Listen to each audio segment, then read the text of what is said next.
नाव असतं, घरातल्या घरात गजबजलेले गाव असतं. दुधाची साय असते, वासराची गाय असते, लेकरांची माय असते. अशा या आमच्या मम्मीचा 2 डिसेंबरला जन्मदिवस. आज त्यांनी वयाची 60 वर्ष पूर्ण केली आहेत. या निमित्ताने आणि निकोसच्या प्रथम ख्रिस्त शरीर स्वीकारण्याच्या निमित्ताने आपण सारे एकत्र जमले असता मी आमच्या मम्मीविषयी 2-4 शब्द बोलण्याचा प्रयत्न करणार आहे. 1974 साली त्यांचे लग्न होऊन एका नव्या कुटुंबात पदार्पण केले. त्या कुटुंबात त्यांनी स्वतःला हरवून घेतलं. सगळ्यांशी त्यांनी प्रेमाचे व विश्वासाचे नाते निर्माण केले. स्वतःचा संसाराचा गाडा चालवत असताना त्यांना अनेक अडीअडचणी आल्या, परंतु त्याने खंबीरपणे उभे राहून त्यांच्यावर मात केली. मुलांना चांगले शिक्षण देण्याबरोबरच त्यांनी त्यांच्या हौस-मौज, आवडीनिवडी पूर्ण करण्याचा आटोकाट प्रयत्न केला.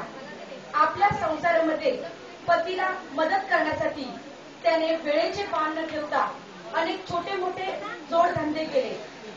आपल्या मोठ्या मुलाचे शिक्षण पूर्ण करण्यासाठी स्वतःचे मंगळसूत्र गहाण ठेवण्यासाठी देखील त्या मागे पुढे हटल्या नाही.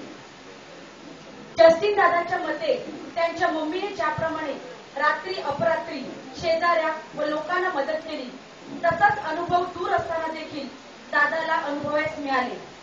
ज्याप्रमाणे त्यांनी त्यांच्या मुलांना चांगले संस्कार व प्रेम दिले, तसेच त्यांनी आम्हा 3 सुनांना प्रेमाचा स्पर्श केला. जशी त्यांनी आपल्या स्वतःच्या मुलाची जडणघडण केली, तशीच आज आमच्या मुलांना त्या घडवत आहेत. त्यांना प्रेमाने वाढवत आहे.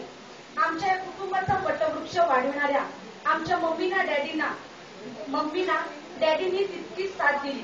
प्रभूचरणी हीच प्रार्थना की आमच्या मम्मी डॅडीला उदंड आयुष्य व चांगले आरोग्य दे. थोर तुझे उपकार आई, थोर तुझे उपकार. थँक्यू.